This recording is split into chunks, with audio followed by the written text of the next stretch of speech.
Hello, and welcome back to Bedtime Stories with Vice Vice Baby, where we will continue good stories for great holidays. The Wooden Shoes of Little Wolf by Francois Cope. Adapted. Once upon a time, so long ago that the world has forgotten the date, in a city of north of Europe, the name of which is so hard to pronounce that no one remembers it, there was a little boy, just 7 years old, whose name was Wolf. He was an orphan and lived with his aunt, a hard-hearted, avaricious old woman who never kissed him but once a year on New Year's Day, and who sighed with regret every time she gave him a bowl full of soup. The poor little boy was so sweet-tempered that he loved the old woman in spite of her bad treatment, but he could not look without trembling at the wart decorated with four gray hairs which grew on the end of her nose. As Wolf's aunt was known to have a house of her own and a woolen stocking full of gold, she did not dare to send her nephew to school for the poor. But she wrangled so that the schoolmaster of the rich boys' school was forced to lower his price and admit little Wolf amongst his pupils. The bad schoolmaster was vexed to have a boy so meanly clad and who paid so little, and he punished little Wolf severely without cause, ridiculed him, and even incited against him his comrades, who were the sons of rich citizens. They made the orphan their judge and mocked him at so much that the little boy was as miserable as the stones in the street, and hid himself away in corners to cry when the Christmas season came.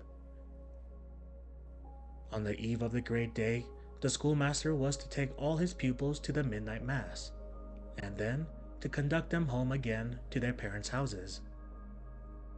Now, as the winter was very severe, and a quantity of snow had fallen within the past few days, the boys came to the place of meeting warmly wrapped up, with fur-lined caps drawn down over their ears, padded jackets, gloves, and knitted mittens, and good strong shoes with thick soles. Only little Wolf presented himself shivering in his thin everyday clothes and wearing on his feet socks and wooden shoes. His naughty comrades tried to annoy him in every possible way, but the orphan was so busy warming his hands by blowing on them, and was suffering so much from chilblains that he paid no heed to the taunts of the others. Then, the band of boys, marching two by two, started for the parish church.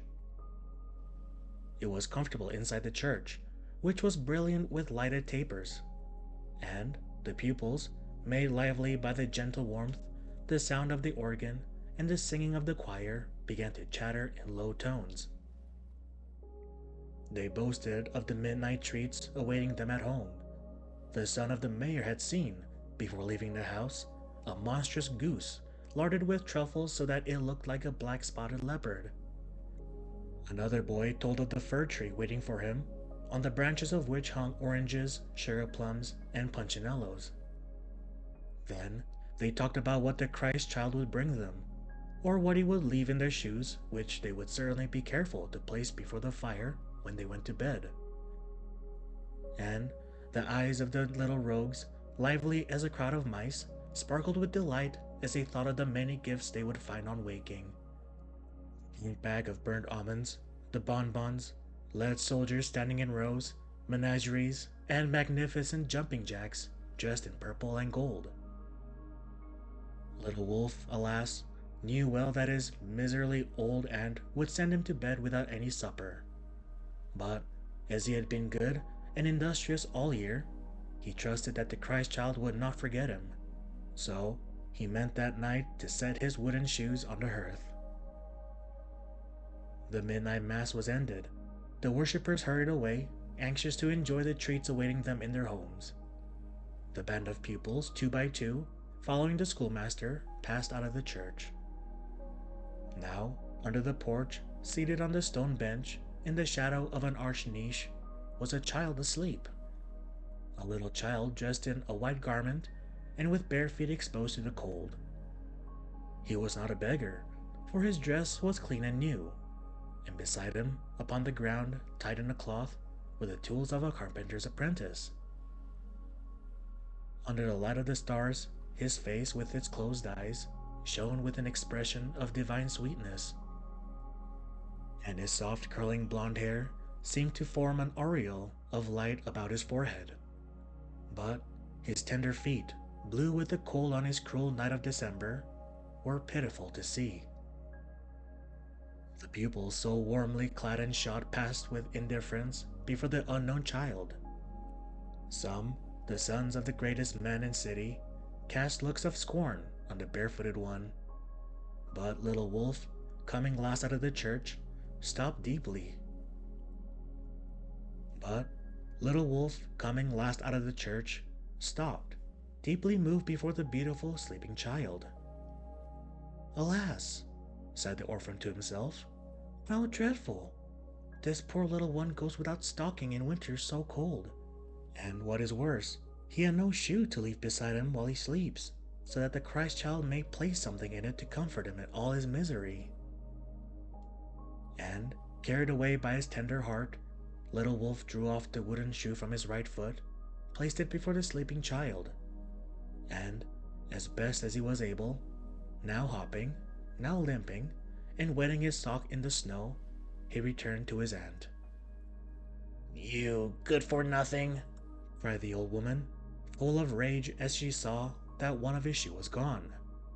"What have you done with your shoe, little beggar?" Little Wolf did not know how to lie, and though shivering with terror as he saw the gray hairs on the end of her nose stand upright, he tried, stammering, to tell his adventure. But the old miser burst into frightful laughter. "Ah, the sweet young master takes off his shoe for a beggar. Ah, master spoils a pair of shoes for a barefoot. This is something new indeed. Ah, well, since things are so, I will place the shoe that is left in the fireplace, and tonight the Christ child will put in a rod to whip you when you wake. And tomorrow you shall have nothing to eat but water and dry bread, and we shall see if the next time you will give away your shoe to the first vagabond that comes along." And saying this, the wicked woman gave him a box on each ear, and made him climb to his wretched room in the loft.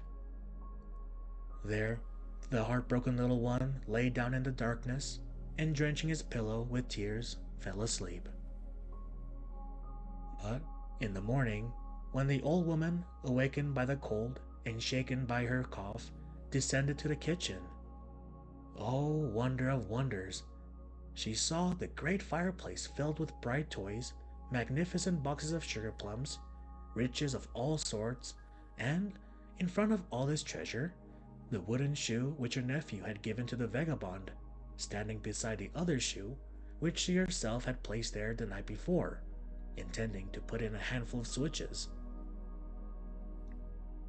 And as little Wolf, who had come running at the cries of his aunt, stood in speechless delight before all the splendid Christmas gifts, there came great shouts of laughter from the street. The old woman and the little boy went out to learn what it was all about, and saw the gossips gathered around the public fountain. What could have happened? Oh, a most amusing and extraordinary thing. The children of all the rich men of the city, whose parents wished to surprise them with the most beautiful gifts, had found nothing but switches in their shoes. Then the old woman and little Wolf remembered with alarm all the rich that were in their own fireplace, but just then they saw the pastor of the parish church arriving with his face full of perplexity. Above the bench near the church door, in the very spot where the night before a child dressed in white, with bare feet exposed to the great cold, had rested his sleeping head, the pastor had seen a golden circle wrought into the old stones. Then all the people knew that the beautiful sleeping child, beside whom had lain the carpenter's tool, was the Christ child himself, and that he had rewarded the faith and charity of little Wolf. Thank you for tuning into this episode of Bedtime Stories with Vice Baby. I hope you'll have a good night and sweet dreams.